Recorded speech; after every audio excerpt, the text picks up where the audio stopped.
Namo Buddhaya, Rahayu. Selamat petang keluarga Dhamma TV. Jumpa lagi dengan saya Hani Sonyaruri dalam mata acara Cahaya Kehidupan.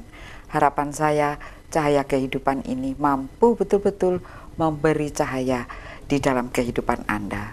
Memang ada kalanya kita tidak mengetahui atau tidak sadar bahwa ada kegelapan, ada hal yang lain di sekitar kehidupan kita. Tema kita kali ini yaitu tentang dunia lain.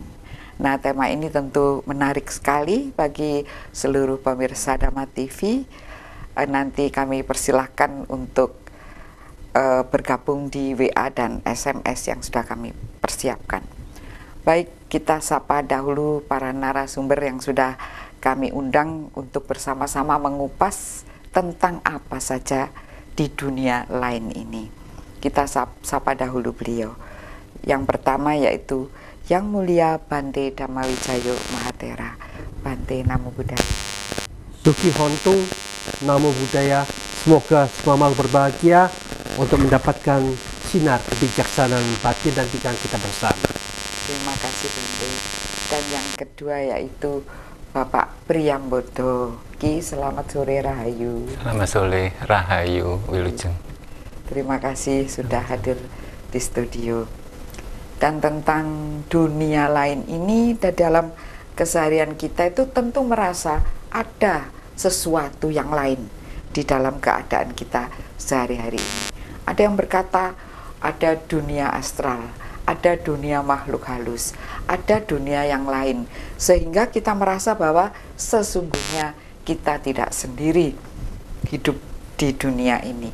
Ada dunia lain, ada makhluk-makhluk lain yang hidup beserta di sekitar kita. Nah, di dalam keadaan-keadaan semacam itu, coba kita tanya dahulu kepada Ki Priyambodo ini, yang biasanya itu juga beliau tuh suka main di jaran kepang maupun di topeng, dan juga pengetahuan-pengetahuan yang lain tentang dunia lain ini. Kalau menurut penjenengan Ki Priyambodo, penjenengan ingin mengupasnya mungkin dari dunia, kita orang Jawa suka menyebut dulur papat, limo pancer. Artinya pancer ini yang wujud ini, tetapi ada saudara empat yang tidak kelihatan. Itu saudara empat itu bagaimana menurut penjenengan? Terima kasih. Sebelumnya akan kita bahas tentang toto jagat, jagat di luar dan ada di jagat di dalam, artinya toto gelar dan toto gulung. Apabila toto gelar itu seperti jagat yang kita alami seperti saat ini, kita melakukan kegiatan yang seperti pada umumnya, kegiatan yang memang fungsinya sebagai kehidupan nyata atau kehidupan umum, kehidupan sehari-hari. Namun ada sebuah kehidupan yang disebut dengan toto gulung. Toto gulung. Jadi toto gulung itu hal-hal kehidupan yang ada di dalam diri kita. Kalau misalnya kita kupas tentang toto gulung, itu ada 4 unsur yang harus kita ketahui atau kita pahami dulu. Yang pertama adalah kita diciptakan dari tanah, kemudian ada unsur yang dari api, kemudian unsur yang ketiga ada air, kemudian ada angin. Hal ini ya, wujud ini ya. Yang kita bahas adalah dunia di luar wujud ini, yang lain ini. Karena ada pengaruhnya dari toto gulung dengan toto gelar. Jadi antara toto gelar dengan toto gulung ini sebenarnya adalah sama. Namun toto gulung ini menyangkut ada interaksi dengan toto gelar. Jadi karena ada unsur api yang di dalam kita, kemudian di luar juga ada unsur api secara nyata, ada unsur air di dalam diri kita, ada unsur air yang di luar, kemudian angin dan ada tanah. Hal ini yang kemudian menjadi interaksi antara toto gulung dan toto gelar. Namun kalau dikaji lebih lanjut, kenapa hal ini? Karena menurut kajian toto gulung itu ada saudara 4, ya, sedulur papat limo pancer, kakang kawah adi hari-hari, kakang barep adi wiragil, sedulur sing kerawatan lan ora kerawatan, sedulur sing bareng sakwat lan ora bareng sakwat, ingkang lahir bareng ora bareng sakwat. Artinya dalam kehidupan seperti ini antara kajian di dalam Toto Gulung dan Toto Gelarnya itu adalah sama. Karena di luar ada bagian-bagian makhluk hidup yang seperti pada umumnya ada tanaman, ada tumbuhan, ada hal-hal yang berhubungan dengan bagian api, ada yang berhubungan dengan tanah, ada yang berhubungan dengan air, jadi kita bersinergi. Namun kalau misalnya sinerginya itu yang tampak, yang terlihat, yang bagaimana itu? Secara tampak ada Toto Gelar, Toto Gulung tadi ada yang tampak, namun ada bagian yang tidak tampak, yaitu yang kalau misalnya tadi penjenengan menyampaikan adalah dunia lain. Dari bagaimana itu? Misalnya dunia lain ini sebenarnya karena di dalam diri kita ada sedulur papat itu yang sebenarnya adalah sukmo, maka sukmo inilah yang kemudian secara dari dalam dan luar itu adalah bersinergi. Contohnya kalau bersinergi dengan dunia yang nyata. Ini kita sehari-hari. Karena kerja sukmo adalah kerja sehari-hari, secara sadar ataupun tidak sadar kita melakukan kegiatan itu secara tidak sadar, itu adalah yang kerja adalah sukma. Yang? Sukmo ngemboro itu. Yang itu yang bagaimana itu? Itu sukmo ngemboro misalnya begini, kalau misalnya kita mengacu ke dunia lain, misalnya ada bagian-bagian misalnya kerja sukma itu seperti kita tertidur kemudian kita bermimpi. Dari mimpi ini adalah bagian kerja dari sukma.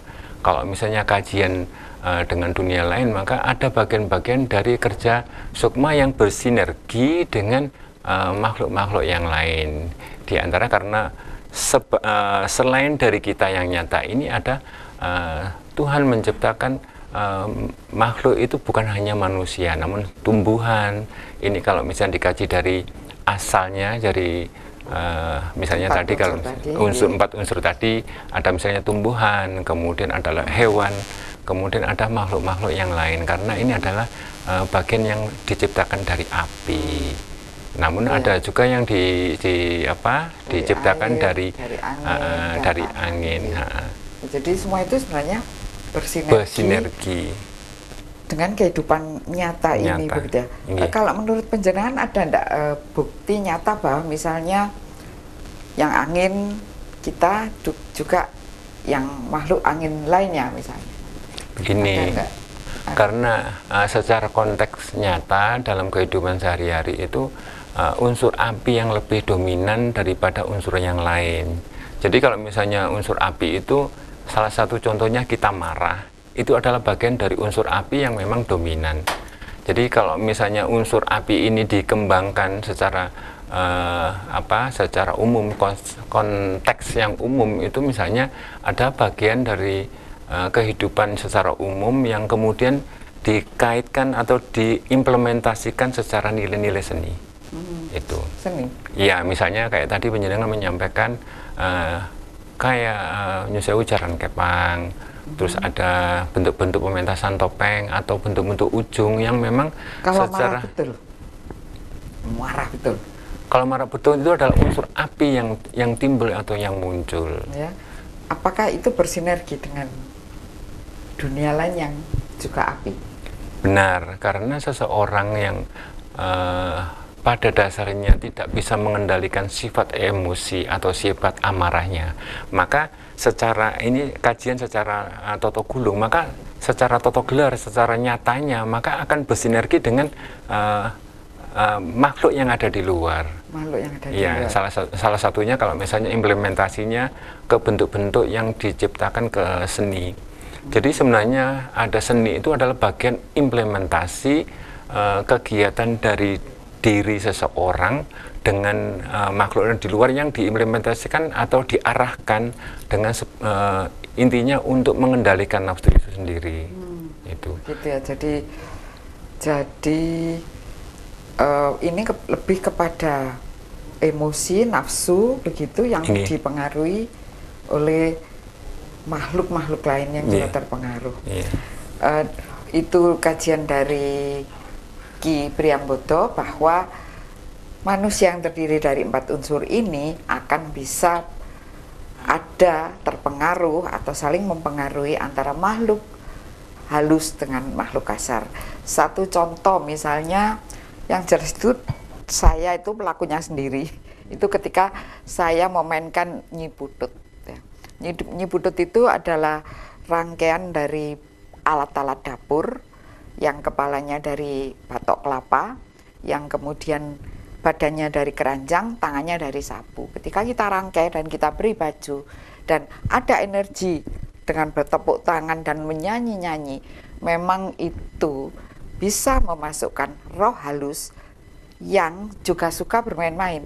Karena suasana di kalangan itu suasana bermain-main, senang-senang, semua tertawa, dan biasanya dilakukan oleh anak-anak.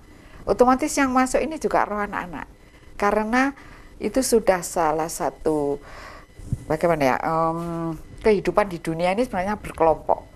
Makanya kalau orang bertanya-tanya, saya ini siapa sih, banyak yang tanya gitu kan, saya ini siapa, saya ini dulu adalah reinkarnasi Prabu siapa. Oke, Anda boleh bilang begitu. Sebenarnya Anda sendiri itu gampang dilihat. Siapa diri Anda sebenarnya terdiri dari kelompok Anda sendiri. Siapa kelompok Anda, siapa teman Anda, siapa pasangan hidup Anda, bagaimana sifat karakter anak-anak Anda, sekeliling Anda, itulah sebenarnya Anda. Sebenarnya itu tidak jauh dari kehidupan dan siapa Anda sendiri. Dunia luar pun juga begitu.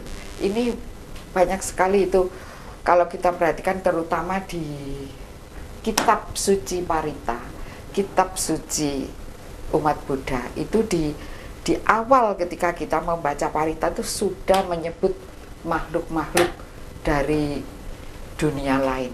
Nah, itu bagaimana Bante penjelasannya tentang Parita yang memanggil makhluk-makhluk itu? Enggak takut apa Bante gitu? Ya, ini memang sudah merupakan tata krama yang sudah ditentukan oleh Sang Buddha, bahwa Sang Buddha ini memahami alam-alam semesta ini dengan jelas dan terang, bahwa ternyata di bumi kita ini ada 31 alam. Tetapi yang kita ketahui yang nyata, kita hanya tahu manusia sama binatang. Nah, bagaimana yang 29 alam-alam yang lain ini, kebanyakan kita hanya percaya karena sama-sama tidak melihat. Bante, ini ya, break sebentar. Ya, Bante. itulah makanya nanti kita lanjutkan lagi ya. sesudah acara ya, selesai. Ini menarik sekali loh Bante ya. Jadi yang nyata hanya binatang dan manusia. 29 alam kita buka pada segmen berikutnya, tetap di Dhamma TV. Menarik sekali keluarga Dhamma TV, kajian kita tentang dunia lain. Nah, ini tadi Bante sudah menjelaskan bahwa di dalam kehidupan ini ada 31 dunia atau 31 alam. Yang kita tahu adalah satu dunia manusia ini dan binatang. Itu saja yang kita tahu. Dan sebenarnya ada 29 yang lain. Silakan Bante. Ya, yang kita jelasin itu cuma 2 ini, sedangkan yang di luar itu kebanyakan kita percaya. Ada alam yang dikatakan alam-alam setan gentayangan. Nah, alam-alam setan gentayangan ini juga masih dibagi-bagi berbagai macam kondisi yang berbeda-beda sesuai dengan keadaannya. Ada yang dikatakan sebagai alam peta. Di dalam alam peta ini juga masih dibagi lagi sesuai dengan karma buruknya mereka, karena keselakaannya tiap-tiap orang keselakaannya juga berbeda-beda. Maka ada yang berat, ada yang sedang, ada yang ringan, tergantung kita di porsi yang mana. Demikian juga ada yang dikatakan alam asura. Alam asura ini adalah alam yang penuh dengan ketakutan. Jadi karena mereka yang di alam penuh dengan ketakutan itu akan masuk di alam asura itu. Maka siapapun juga yang tiap hari diliputin ketakutan yang terus-menerus, ini akan jadi sarana yang memudahkan kita menyatu di alam asura itu. Maka kita harus melatih diri jangan takut terhadap apapun juga. Demikian juga di alam-alam neraka itu sesungguhnya bukan Tuhan yang menciptakan alam neraka, tetapi alam neraka terciptakan oleh gelombang pikiran kita sendiri sesuai dengan alam gelombang yang lain, kita panas, kita akan masuk di alam yang panas itu, kita menyatu di alam neraka itu. Demikian juga alam neraka ternyata masih dibagi menjadi berbagai macam tingkatan.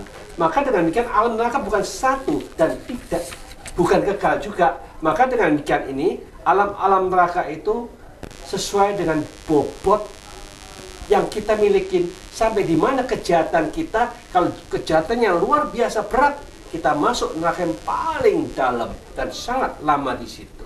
Demikian juga kita harus memahami di alam-alam yang di atas kita adalah alam dewa.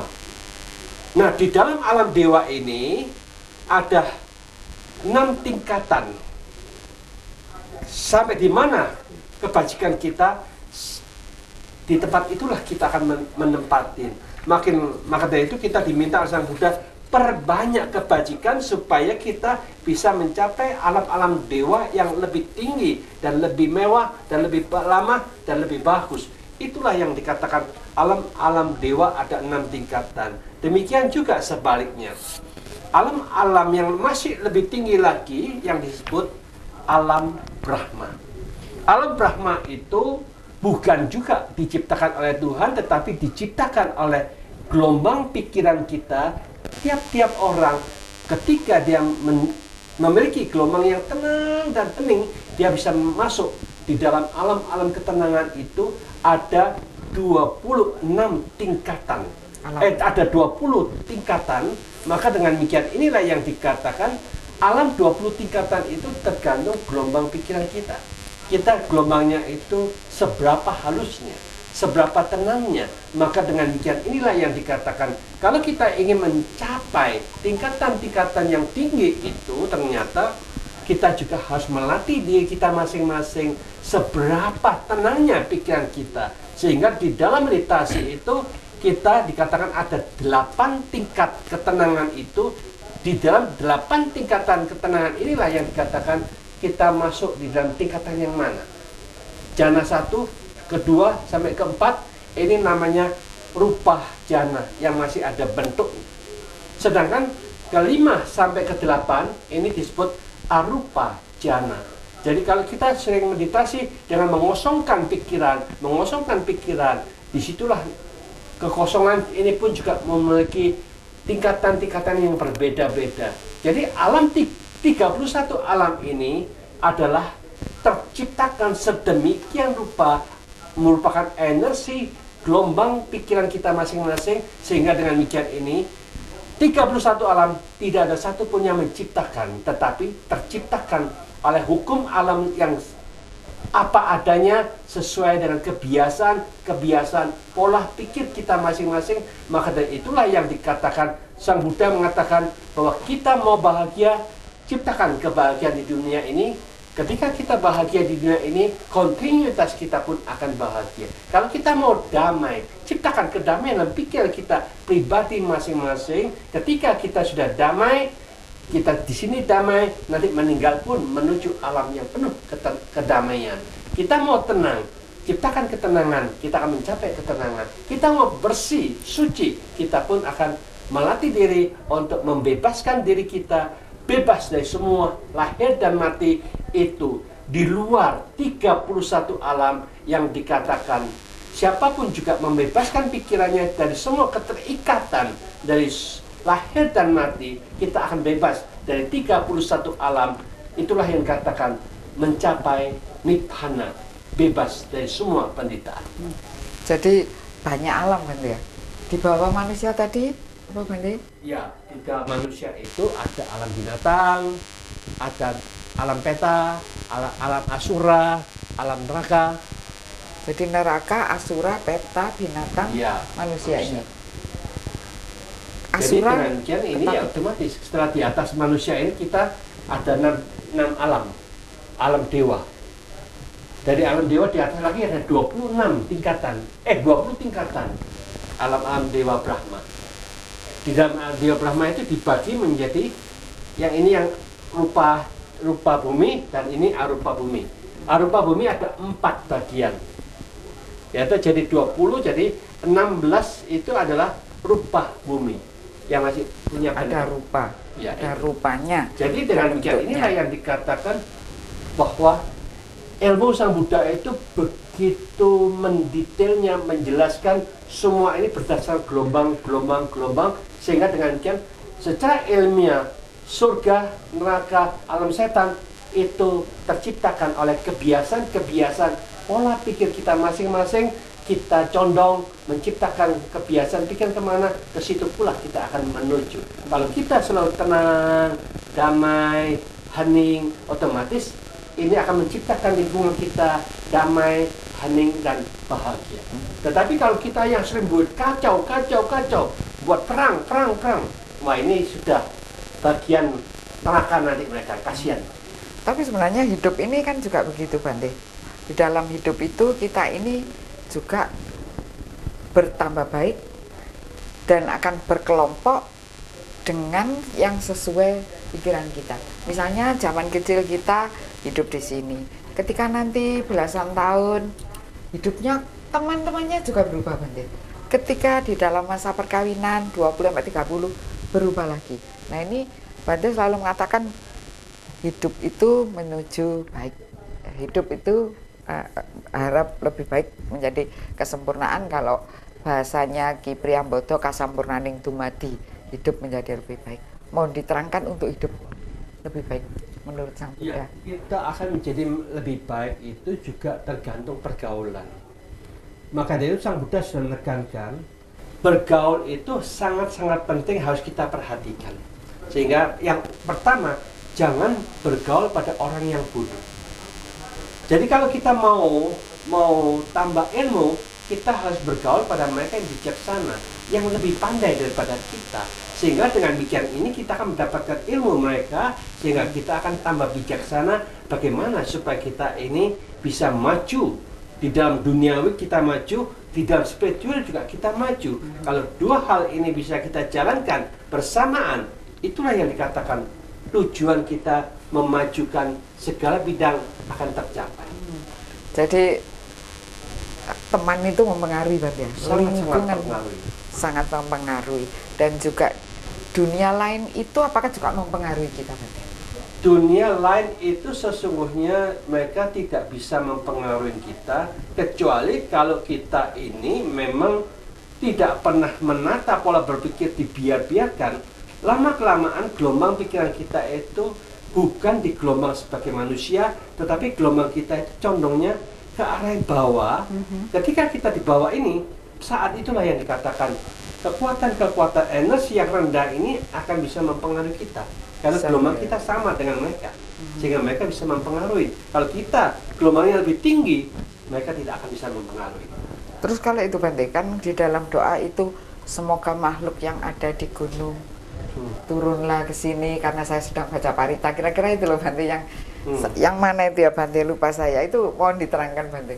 Ya, ini memang istilahnya para dewa itu hampir tiap subuh itu datang menghadap kepada Sang Buddha. Sang Buddha memberikan ceramah, mereka dengarkan. Mereka mendapatkan makanan jiwa, sehingga dengan demikian itu di zaman Sang Buddha itu para dewa itu banyak yang mencapai kesucian. Kesucian kecil, begitu banyaknya jutaan orang, jutaan makhluk dewa itu mencapai kesucian. Demikian juga dewa Indra atau dewa Saka sebagai penguasa alam semesta ini, khususnya alam semesta kita, dia juga sering datang ke Sang Buddha dan akhirnya meminta Sang Buddha bagaimana kita ini supaya tiap hari juga bisa mendapatkan jasa. Jadi para dewa itu ingin mendapatkan tambah kebajikan dengan energi batin dan pikirannya, sehingga Sang Buddha katakan, oh ya, itu akan bisa terjadi kalau begini. Akhirnya dewa Sakanya minta Sang Buddha, kalau gitu tolong bagaimana supaya tiap hari bisa diundang para dewa untuk ikut hadir, ikut mendengarkan, ikut memahami, sehingga mereka mendapatkan berkah yang diharapkan itu. Ya, tentang apa jasa, Bante, ya? Jasa pelimpahan atau sesaji ya, Bante, ya? Itu kalau menurut dapat saya ke Ki Priyambodo, sesaji itu kegunaannya untuk apa? Misalnya kan kita sering membuat sesaji di pohon, membuat kecil-kecil gitu di pojok sini, terutama ketika mau ada manten. Itu kalau menurut penjelasan tujuannya apa? Ya, terima kasih. Sebenarnya sesaji ada yang menyebutkan sandingan, ya, ada yang menyebutkan wiosan, ada yang menyebutkan sajen. Jadi sebenarnya sesajen itu ada dikelompokkan ada 3, yang khusus untuk leluhur, yang untuk pribadi ada yang untuk leluhur namanya sandingan, kalau yang untuk pribadi namanya wiosan, kalau misalnya secara umum bisa disebut dengan rupa-rupa saji. Jadi kalau misalnya untuk ke leluhur itu penyebutannya dengan sandingan, karena sesuatu yang sandingan itu sesuatu yang lebih dekat, karena leluhur kita adalah sebenarnya dekat. Itu kalau suguh itu, kalau misalnya suguh itu secara umum, secara umum ada suguh itu macam-macam secara alam, karena kita hidup dengan berinteraksi dengan alam, maka kita akan suguh terhadap alam. Misalnya salah satu contoh, misalnya larung sesaji, terus ada nyadran, itu namanya suguh secara umum. Tetapi kita tahan sejenak karena kita harus break sebentar. Menarik sekali bahwa suguh ada yang dilarung, ada yang diletakkan, dan biasanya juga ada dupa, bunga, dan macam-macam. Baik, kita tahan dahulu, kita persilahkan yang satu ini lewat lebih dahulu. Baik, menarik sekali keluarga Dhamma TV bahwa tema kita adalah tentang dunia lain. Dan tadi dari Ki Priambodo itu telah menjelaskan bahwa ada suguh, ada sesaji, yang mana itu mungkin digunakan juga untuk suguh kepada leluhur yang sudah berbadan astral, sudah tidak lagi punya darah dan daging seperti kita atau bagaimana. Dan kita sering juga ada dupa, kemenyan, bunga, bahkan kelengkapan seperti menginang, karena leluhur zaman dahulu itu suka menginang. Dan juga ada rokok klobot, karena leluhur zaman dahulu itu suka sekali merokok klobot. Dan juga kadang disediakan juga air bening begitu.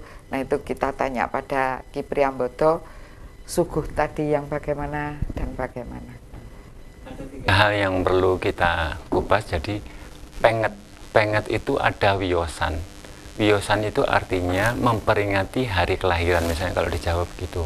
Jadi hari kelahiran diperingati karena pada saat itu kita lahir, pada saat itu kita mengalami kehidupan secara umum.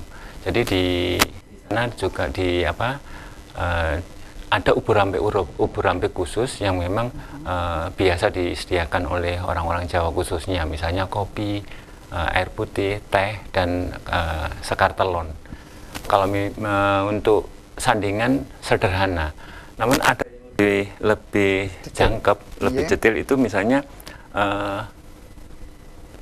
sandingan ini, karena sesuatu yang disanding itu adalah ucapan penget kepada leluhur yang telah tiada, itu agak lebih rumit. Jadi di sana ada pisang hijau, ada apem, ada makanan-makanan yang lain yang biasa digemari. Itu tujuannya? Sandingan artinya sesuatu yang disanding, kita agar tetap ingat kepada leluhur. Kalau jenis-jenis sandingan, namun ada yang lebih besar, yaitu misalnya suguh. Suguh ini juga dibagi. Itu diberikan tujuannya adalah pepemut kepada leluhur.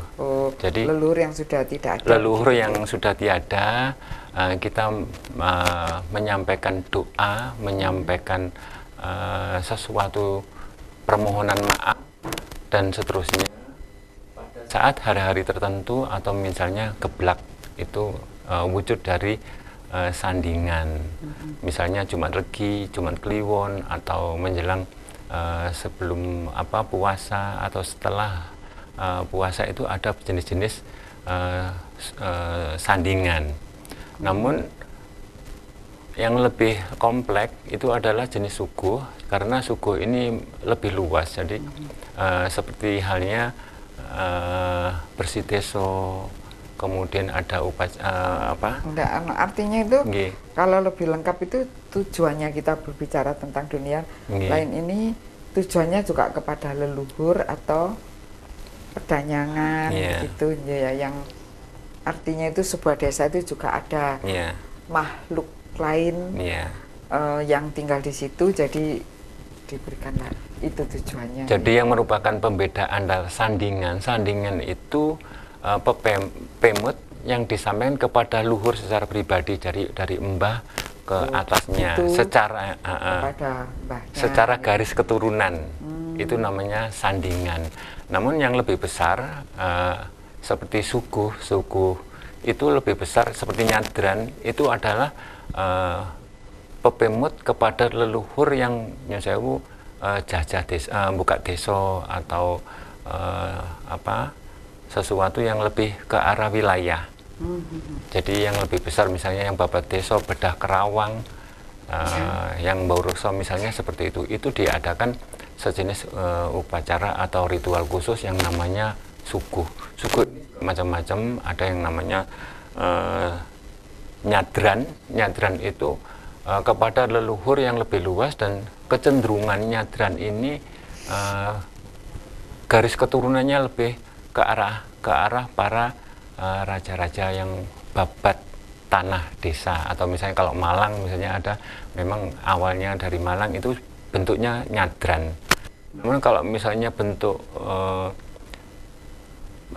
bersih desa itu hanya sampai kepada leluhur secara umum yang bedah kerawang atau buka desa secara desa. Itu namanya bersih desa. Namun ada yang bentuknya nyadran. Nyadran itu bentuknya menjadi lain, tapi kalau tadi bentuk sandingan dan suguh itu hanya sandingan satu darah ke atas. Kalau misalnya untuk bersih desa itu bedah kerawang. Namun kalau nyadran itu cenderung sebagai ucapan terima kasih, bentuk-bentuk upacara yang memang perwujudan rasa terima kasih kepada, kalau misalnya di pinggir laut itu ada larung sesaji. Tetapi kalau misalnya di Nyesau, di daerah bentuk-bentuk di Tengger itu larung sesajinya di gunung, jadi beda lagi. Terus ada lagi yang memang ada yang di Patirtan, karena Patirtan itu adalah bagian-bagian dari kehidupan. Itu juga adalah bagian dari bentuk-bentuk sujud rugus secara umum. Namun ini ada pertanyaan ini. Kita ini manusia mempunyai kemampuan kroso ngerti perlu sendiri, baru kita dapat percaya. Bila dapat dibuktikan dengan nyata, bagaimana kok bisa percaya terhadap sesaji? Menurut penjelasan bagaimana? Menurut kajian secara asal, kita dilahirkan. Jadi dilahirkan itu dari ibu misalnya gitu. Jadi karena dilahirkan ibu itu bentuknya jasad, maka kita adalah bagian dari sekumpulan jasad. Yang di sana ada, yang tadi saya sampaikan, ada bentuk-bentuk anasir banyu geni. Hubungannya dengan bagaimana penjelasan percaya? Ya. Terus karena kita dilahirkan dari ibu, maka ada bentuk-bentuk misalnya Triwikromo, Tritunggal, yang intinya ada hubungannya antara bapak, ibu, kemudian ada roh Tuhan. Ini yang kemudian menyatu menjadi, kalau misalnya saya sebutkan ada antigojati yang asalnya sel telur, kemudian yang dibuai menjadi janin, terus kemudian ada manusia. Menjadi manusia. Itu hubungannya dengan kita sesuguh tadi. Ya, ada. Terus kemudian ada komojati. Komojati itu memang wiji suci dari Tuhan. Kemudian ada komowurung. Nah, komowurung ini yang kemudian yang dijadikan menjadi dasar kenapa kita adanya subuh itu. Jadi komowurung ini kalau kita misalnya yang bentuk yang wujud ini adalah komojati. Kemudian ada komowurung yang tidak tidak berbentuk menjadi hal yang sepatutnya atau pada umumnya. Jadi bentuk-bentuk yang seperti ini yang kemudian direkso, menurut pemahaman Jawa, direkso itu dirawat, diopeni agar tidak mengganggu kita, karena ini adalah bagian dari wujud ruh yang tidak pada semestinya. Karena dia tidak puas dengan kehidupannya, maka dia bisa mengganggu manusia. Iya. Baik, kita tahan sampai di situ dulu. Sekarang kalau penjelasan dari Buddhis tentang sesaji, Bante, saya sering melihat di wihara, saya sering datang, di situ ada buah-buahan yang ditata, ada tumpeng, ada bunga-bunga, ada lilin, ada dupa, kemenyan, dan lain-lain. Itu kenapa, Bante, begitu? Tujuannya untuk apa? Ya, sesungguhnya itu kan sebagai manifestasi untuk rasa bakti kita. Kita bertekad seolah-olah kita ini mempersembahkan kepada Sang Buddha sebagai tanda terima kasih kepada beliau, sehingga itu terserah. Mohon Sang Buddha mempersembahkan makanan ini diberikan kepada semua makhluk yang sedang membutuhkan. Dan kita tidak tahu makhluk alam mana yang sedang membutuhkan saat itu. Jadi dengan demikian kita mempersembahkan, ya terserah nanti yang alam, para Sang Buddha memerintahkan kepada para dewa-dewa yang lain untuk dibagikan kepada makhluk-makhluk yang sedang membutuhkan. Termasuk yang katanya Pak Beri tadi suka mengganggu, begitu kan? Ya, jadi itulah yang dikatakan mereka sedang membutuhkan satu persembahan atau makanan, minuman supaya mereka senang di alam mereka, tidak mengganggu kita. Maka dengan cara seperti inilah yang dikatakan kita perlu mengadakan upacara untuk para leluhur juga. Maka ketika kita mengadakan acara para leluhur yang kita adakan pada tanggal 3 Agustus ini, itu kan sore hari kita ada upacara ini. Memang satu-satunya cara yang mengajak mereka untuk hadir di acara itu, sehingga kita juga memberikan satu motivasi supaya mereka juga punya pegangan. Yang penting itu adalah merubah pola berpikir supaya mereka punya gelombang pikiran yang berbeda, sehingga bisa merubah mereka menuju alam yang lebih baik. Tetapi kalau kita hanya kasih persembahan, tetapi tidak ada cara untuk memotivasi, memberikan pengarahan untuk merubah pola berpikir, otomatis nggak akan bisa perubahan apapun yang terjadi. Karena itulah yang dikatakan banyak manusia ini tidak menyadari bahwa sesungguhnya belajar agama itu adalah belajar untuk menata pola berpikir supaya kita makin tua, makin pandai mengolah berpikir kita, makin tinggi gelombang pikiran kita, makin bahagia yang kita dapatkan. Di sanalah yang dikatakan ternyata agama yang mengajarkan sistem seperti ini, tata kelola cara berpikir supaya kita makin lama makin bagus, makin lama makin tinggi, makin lama makin bahagia. Disitulah yang sebetulnya paling benar. Bukan makin lama makin percaya, makin lama makin percaya.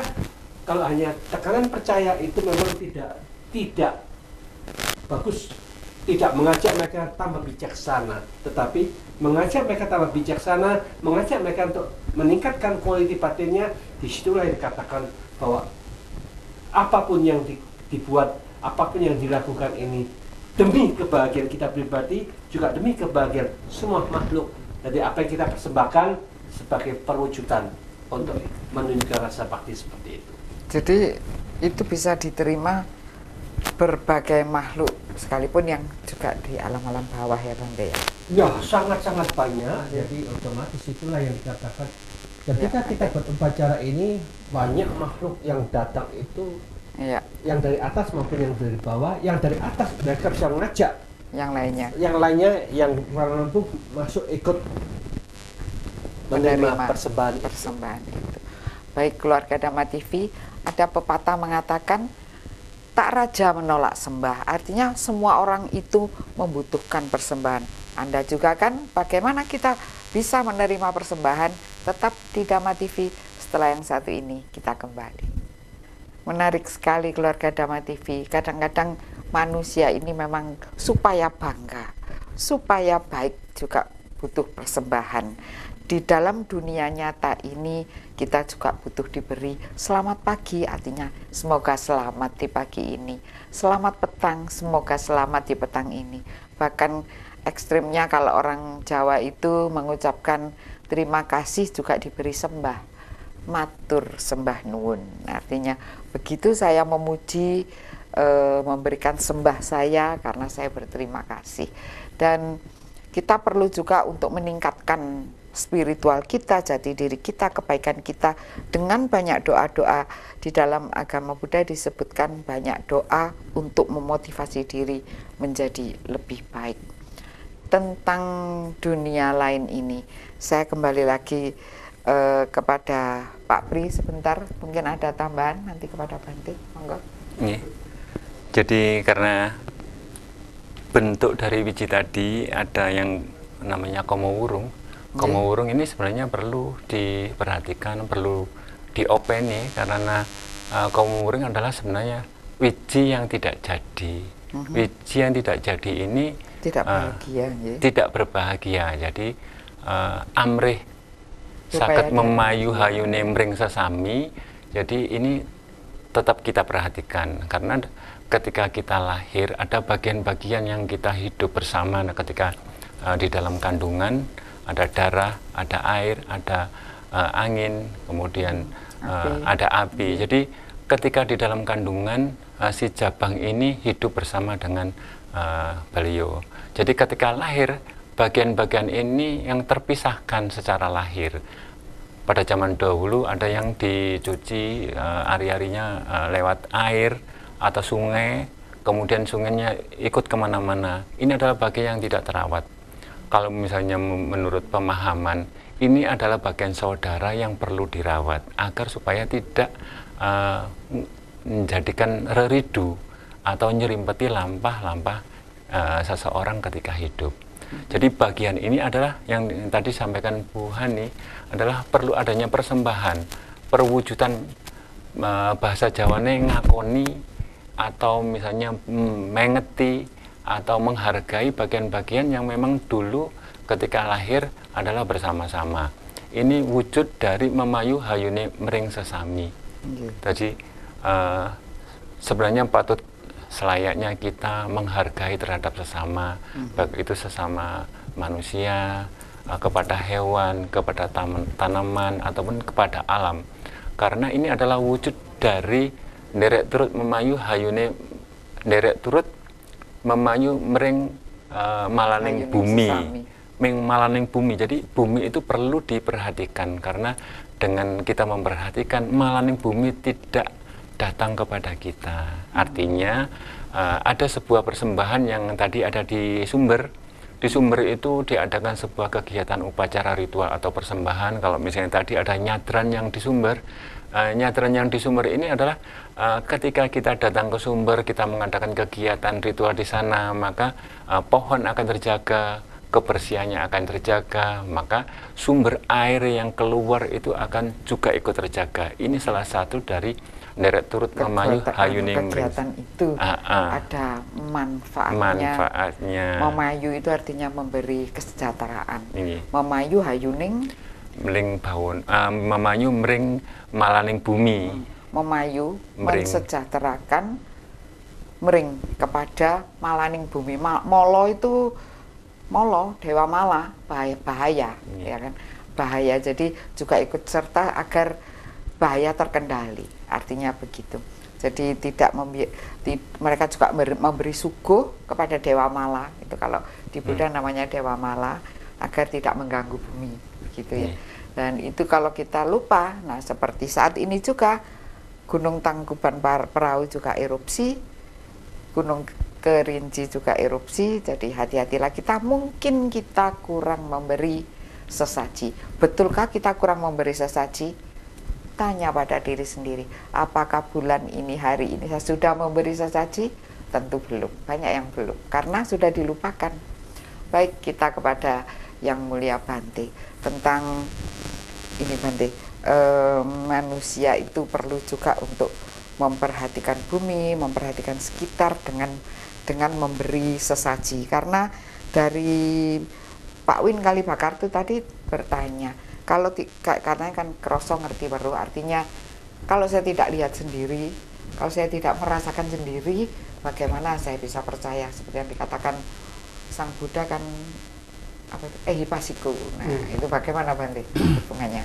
Ya, ini memang kita harus paham di dalam agama Buddha ini lebih menekankan quality batin dan pikiran kita.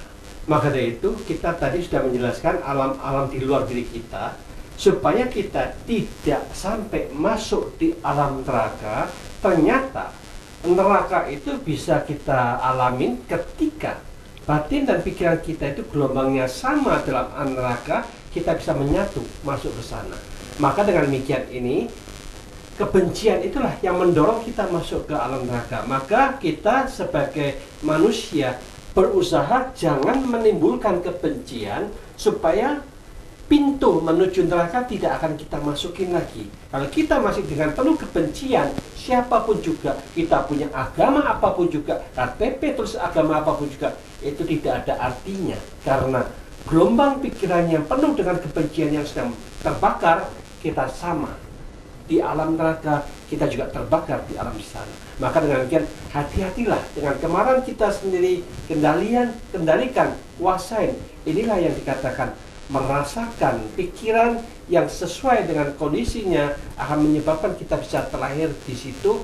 Untuk pencegahannya otomatis kita bagaimana untuk melawan pikiran jahat kita dengan memancarkan cinta kasih, mengharapkan semuanya bahagia, diri kita bahagia, semuanya bahagia, semua makhluk berbahagia. Itu ada satu-satunya yang dikatakan kebencian hanya bisa diatasin dengan cinta kasih. Demikian juga kita pahamin bagaimana energi pikiran kita yang bisa menyebabkan kita terlahir di alam setan gentayangan. Pikiran-pikiran yang diliputin oleh keserakahan ini yang menyebabkan kita masuk di alam setan gentayangan yang selalu lapar, haus di alam penderitaan seperti itu. Maka kita bersama-sama, marilah kita mencegah diri kita jangan terlalu serakah.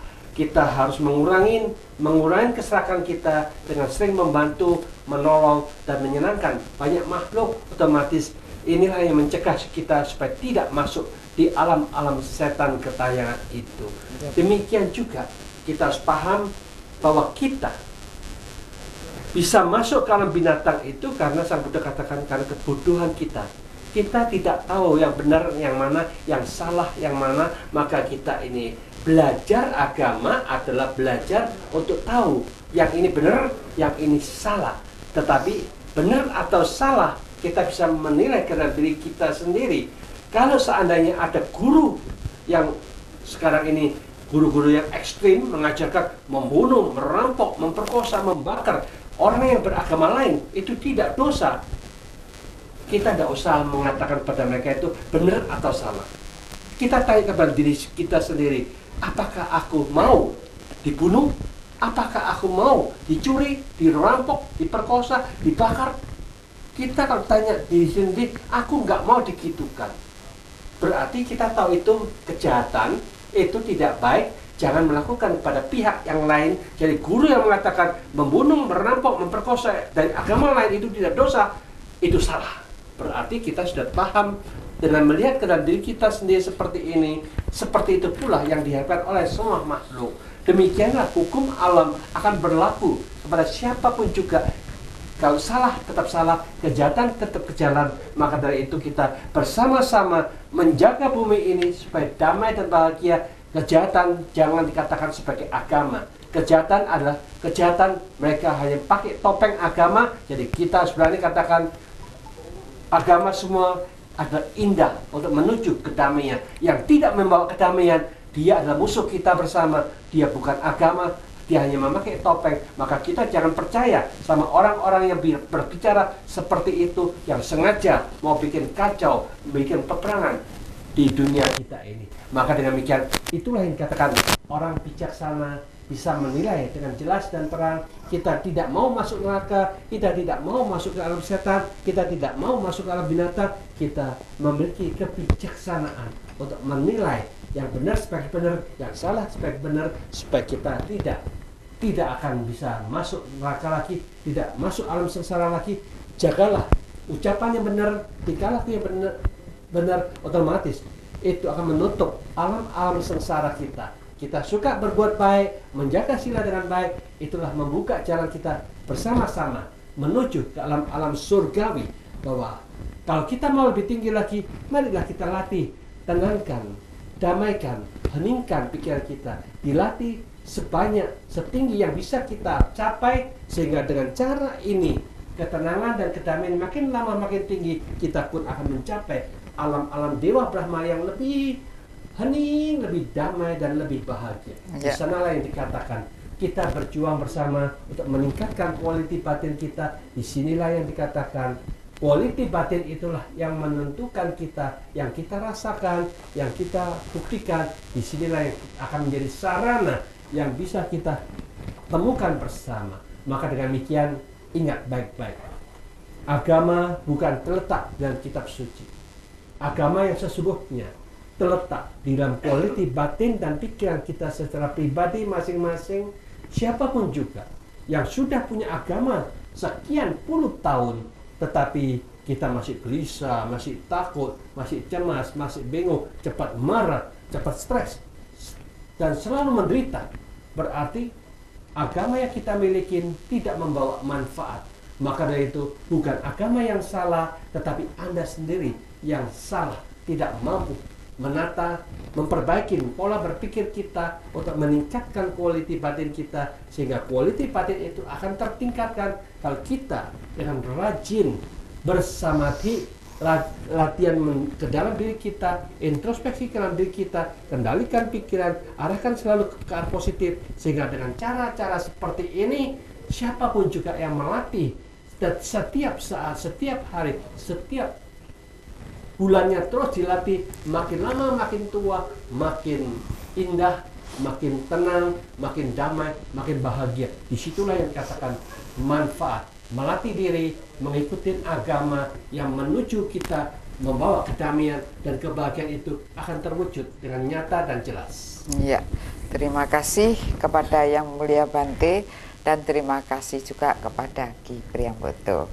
Baik, keluarga Dhamma TV, karena kita sudah berada di penghujung waktu, maka saya Hani Sonyaruri beserta seluruh kerabat kerja mohon pamit.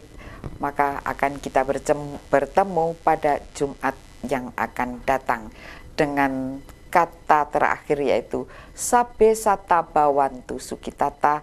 Semoga semua makhluk berbahagia. Rahayu Sagung Dumadi.